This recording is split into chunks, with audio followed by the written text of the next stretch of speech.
দুরুদের অনেক ফজিলত। যখন বিপদের মধ্যে পড়বেন দুরূদ শরীফ পড়িয়া দোয়া করবেন। যখন টাকার অভাবের মধ্যে পড়বেন দুরূদ শরীফ পড়িয়া দোয়া করবেন।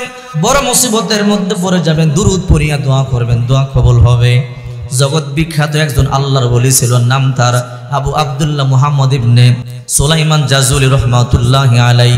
অনেক বড় আল্লাহর ওলি আবু আব্দুল্লাহ মুহাম্মদ ইবনে সুলাইমান জাজুলি রহমাতুল্লাহি আলাইহি একবার তার ভক্ত বিন্দুদেরকে নিয়ে, সঙ্গীদেরকে নিয়ে লম্বা পথ রওনা করলেন, সফরে বের হলেন। চলতে চলতে বহুদূর চলে গেলেন। মরুভূমির মধ্যে যখন আসলেন তখন সবাই বিশ্রাম করবার জন্য বসে পড়লেন। হঠাৎ করে এদের আজান শোনা গেল, আজানের আওয়াজ চলে এলো। এবার আবু আব্দুল্লাহ মুহাম্মদ ইবনে সুলাইমান জাজুলি রহমাতুল্লাহি আলাইহি বলে, হে আমার ভক্তবিন্দুরা, সবাই ওযু করে নাও, আমরা এখানে নামাজ আদায় করে নেব। এইবার সবাই বলে, আল্লাহর ওলি আমরা যে ওযু করব, ওযুর জন্য কোনো পানি তো নাই। ও আল্লাহর ওলি আমরা ওযু কেমনে করব? কোনো পানির ব্যবস্থা নাই। ও আল্লাহর ওলি পান করবার জন্য পানি নাই। আমরা যে গোসল করব পানি নাই, ওযু করবার পানি নাই। আল্লাহর ওলি বলে, তোমরা টেনশন করবে না, আমি দেখতেছি। আল্লাহর ওলি পানির সন্ধানে বের হয়ে গেল। আবু আব্দুল্লাহ মুহাম্মদ ইবনে সুলাইমান জাজুলি রহমাতুল্লাহি আলাইহি পানির সন্ধানে হাঁটি হাঁটি পা পা করে পানি খুঁজতেছে, কোথাও পানি পাওয়া গেল না। হঠাৎ করে একটা কূপ দেখা যায়, কূপ দেখা যায়। আল্লাহর ওলি কূপটা দেখার পরে একটু শান্তি পাইলেন। মনে মনে ভাবলেন, যেহেতু কূপ পাওয়া গেল নিশ্চয়ই কূপের মধ্যে পানিও পাওয়া যাবে।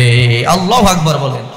এইবার আবু আব্দুল্লাহ মুহাম্মদ ইবনে সুলাইমান জাজুলি রহমাতুল্লাহি আলাইহি হাঁটি হাঁটি পা পা করে কূপের পাশে চলে গেল।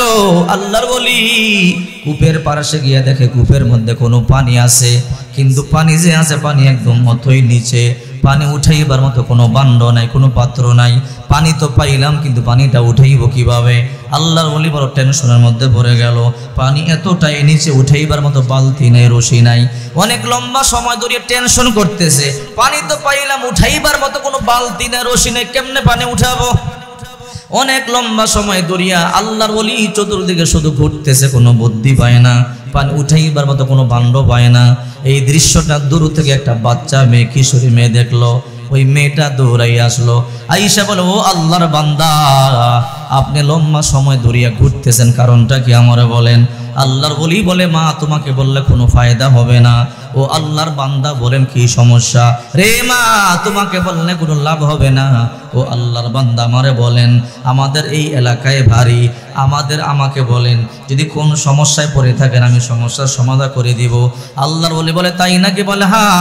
ও মা, আমরা বহু দূর থেকে সফর করে এসেছি। ও মা, আজান হয়ে গেল, নামাজ আদায় করব।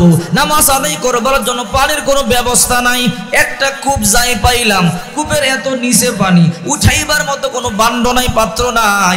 মেয়েটা বলে, আল্লাহর বলি, আপনি কোনো টেনশন করবেন না, আপনি অপেক্ষা করেন, কিছুক্ষণের মধ্যে আমি পানির ব্যবস্থা করে দিতেছি। আল্লাহু আকবার বলুন। আল্লাহর বলি আশ্চর্য হয়ে গেল, এই ছোট্ট মেয়েটা কেমনে পানির ব্যবস্থা করে দিবে? হঠাৎ করে মেয়েটা বলে, আল্লাহর বলি, আপনি একটু দূরে দাঁড়ান, দেখেন আমি কি করতেছি।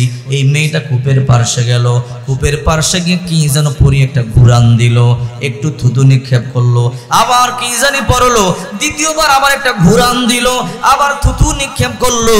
ছোট্ট মেয়েটা তৃতীয়বার আবার একটা ঘুরান দিয়া কি যেন পরিয়া থুতু নিক্ষেপ করলো। তৃতীয়বার থুতু নিক্ষেপ করতে দেরি, কূপের নিচ থেকে পানি লাফ দিয়ে উপরে উঠতে বিন্দু পরিমাণ দেরি করে নাই। আল্লাহু আকবার বলেন। এবার আল্লাহর ওলি আশ্চর্য হয়ে গেল। মেয়েটা বলে, ও আল্লাহর বান্দা, আপনিও পানি পান করেন, ওযু করেন, গোসল করেন, কোনো সমস্যা নাই। আপনার সঙ্গীদেরকে বলেন পানি পান করবার জন্য, ওযু করবার জন্য, সমস্যা নাই, পানির কোনো অভাব হবে না। আল্লাহর ওলি বলে, মা বুঝতে পারলাম, একটা কথা তোমাকে জিজ্ঞাসা করতে চাই। বলে, কি কথা? মা বলো, কি এমন দোয়া তুমি পড়েছো? আমি দেখলাম কি যেন পড়িয়া পানির মধ্যে ফু দিলা। ও মা, এমন কি আমল করেছো? এমন কোন দোয়া তুমি পড়ছো রে মা, যার কারণে কূপের মধ্যে ফু দিতে দেরি, পানি নিচ থেকে উপরে উঠতে দেরি করে নাই? মেয়েটা বলে, আল্লাহর বলি, আমি ছোট্ট মানুষ, আমার তেমন কোনো আমল নাই। ও আল্লাহর বলি, আমার মা একটা আমল আমাকে শিক্ষা দিছে। রে মা, যেতাই যাবি দুরূদ শরীফ পাঠ করবি, ক্ষুধা লাগলে দুরূদ পাঠ করে আল্লাহর কাছে দোয়া পড়বি, আল্লাহর কাছে দোয়া করবি। বিপদের মধ্যে পড়ে গেলে দুরূদ পড়ে আল্লাহর কাছে দোয়া করবি। টেনশনে পড়লে দুরূদ পড়ে আল্লাহর দরবারে দোয়া করবি। ও আল্লাহর ওলি, আমার যখন কোনো সমস্যা হয় আমি দুরূদ পড়ে আল্লাহর দরবারে দোয়া করি, আল্লাহ আমার দোয়া মঞ্জুর করে। আল্লাহর কসম করে বলি, এখন ভিন্ন কিছু পড়ি নাই, আমি 3 বার দুরূদ পাঠ করে পানির মধ্যে ফু দিলাম, ফু দিতে দেরি হয়েছে, আল্লাহ তাআলা নিচ থেকে পানিটা লাভ দিয়া উপরে উঠাইয়া দিতে দেরি করে নাই। আল্লাহু আকবার বলেন। কাদের কুদরতদারি বরকামাল, আনতা রব্বি আনতা হাসবি জুল জালাল, তুহি কাদের জলিলুল্লাহ জাহাদার, বহর হালে তুহি মেরা নেগাহদার। এই জন্য যখন কোনো সমস্যায় পড়বেন দুরূদ শরীফ পাঠ করি আল্লাহর দরবারে দোয়া করবেন। যেই দোয়ার মধ্যে দুরূদ শরীফ নাই ওই তো আল্লাহর দরবারে কবুল হয় না, আসমানে দুলতে থাকে। যতক্ষণ পর্যন্ত দুরূদ শরীফ পাঠ করা না হয় ওই দোয়া আরশে আজিমের মধ্যে যায় না, আল্লাহ তাআলা কবুল করে না। এই জন্য বিশ্বনবী মুহাম্মদ রাসূলুল্লাহ সাল্লাল্লাহু আলাইহি ওয়াসাল্লাম বলেন, রে উম্মতেরা, তোমরা একবার দুরূদ পাঠ করতে দেরি হয়, মান সাল্লা আলাইয়া ওয়াহিদান সাল্লাল্লাহু আলাইহি আশারা, একবার দুরূদ পাঠ করতে দেরি হয় আল্লাহ তাআলা 10 বার 10টি রহমত নাজিল করতে দেরি করে না। বিশ্বনবী মুহাম্মদ রাসূলুল্লাহ সাল্লাল্লাহু আলাইহি ওয়াসাল্লাম বলেন, মান সাল্লা আলাইয়া ওয়াহিদান সাল্লাল্লাহু আলাইহি আশারা, যে ব্যক্তি আমার উপরে মাত্র একবার দুরূদ পাঠ করবে আল্লাহ পাক রব্বুল আলামিন তার উপরে 10 বার 10টি রহমত নাজিল করবে। যে ব্যক্তি বিশ্বনবীর উপরে একবার দুরূদ শরীফ পাঠ করবে আল্লাহ পাক রব্বুল আলামিন তার উপরে 10 বার 10টি রহমত নাজিল করবেন। দুরূদ শরীফের এমন ফজিলত, যখন ক্ষুধা লাগবে দুরূদ শরীফ পাঠ করবেন, টাকা শেষ হয়ে যাবে দুরূদ শরীফ পাঠ করবেন, বিপদে পড়বেন দুরূদ পাঠ করবেন, টেনশনে আছেন দুরূদ পাঠ করবেন, বড় বড় রোগে আক্রান্ত আছেন দুরূদ শরীফ পাঠ করবেন। দুরূদ পাঠ করে আল্লাহর কাছে চাবেন, আল্লাহ পাক রব্বুল আলামিন সাথে সাথে দোয়া কবুল করে নেবে। জিবরাইল আলাইহিস সালাম বলে, ইয়া রাসূলুল্লাহ, আপনি টেনশন করবেন না, আপনি আপনার উম্মত নিয়ে মন খারাপ করবেন না। ও নবী,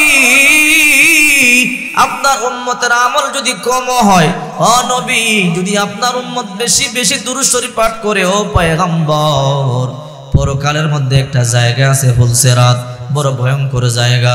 এই ফুলসিরাতের ফুল সবাইকে পাড়ি দিতে হবে। জাহান্নামী যারা ফুলসিরাতের ফুল পানি দিতে গিয়া কাটিয়া কাটিয়া জাহান্নামের মধ্যে পড়ে যাবে। ও রহমাতুল লিল আলামিন, আমি আপনাকে ওয়াদা দিলাম আপনার এমন কিছু উম্মত থাকবে আমল বড় কম থাকবে, এরা ফুলসিরাতের ফুলের গোড়ার মধ্যে গিয়ে দাঁড়ায়া থাকবে। ফুলসিরাতের ফুল পানি দেওয়ার মতো সাহস তাদের হবে না, তারা দুশ্চিন্তায় থাকবে, টেনশনে থাকবে। ও রহমাতুল লিল আলামিন, যদিও তাদের আমল কম কিন্তু দুরুদের আমল বেশি থাকবে। ও রহমাতুল লিল আলামিন, আমি ওয়াদা দিলাম যদি আপনার উম্মতদের দুরুদের আমল থাকে, অন্যান্য আমল যদি কম হয়, আমি জিবরাইল তাকে ফুলসিরাতের ফুল পার করিয়া আমি জিবরাইল তাকে জান্নাতের দরজা পর্যন্ত পৌঁছাইয়া দিব। আল্লাহু আকবার বলেন। এবার মিকাইল বলে, ইয়া রাসূলুল্লাহ, আপনার উম্মত যদি দুরুদ বেশি বেশি পাঠ করে নবী, জিবরাইল ফুলসিরাতের ফুল পার করে দিয়া জান্নাতের দরজা পর্যন্ত পৌঁছায় দিবে।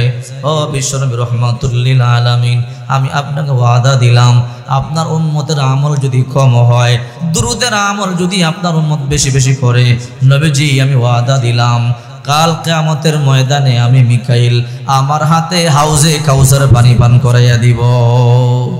যে ব্যক্তি হাউজে কাউসার পানি একবার পান করবে জান্নাতে ঢোকার আগ পর্যন্ত পিপাসা লাগবে না। আল্লাহু আকবার বলেন। আহলা মিনাল আসাল আবিয়াদু মিনাল লাবান আবরাদু মিনাস সালস।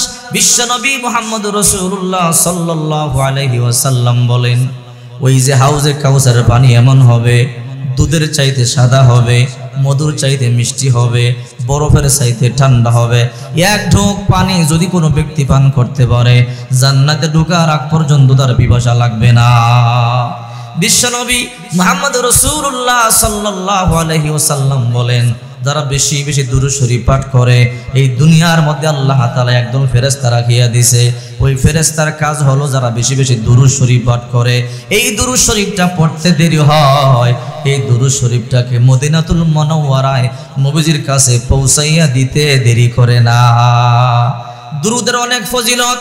যখন বিপদের মধ্যে পড়বেন দুরূদ শরীফ পড়িয়া দোয়া করবেন, যখন টাকার অভাবের মধ্যে পড়বেন দুরূদ শরীফ পড়িয়া দোয়া করবেন, বড় মুসিবতের মধ্যে পড়ে যাবেন দুরূদ পড়িয়া দোয়া করবেন, দোয়া কবুল হবে।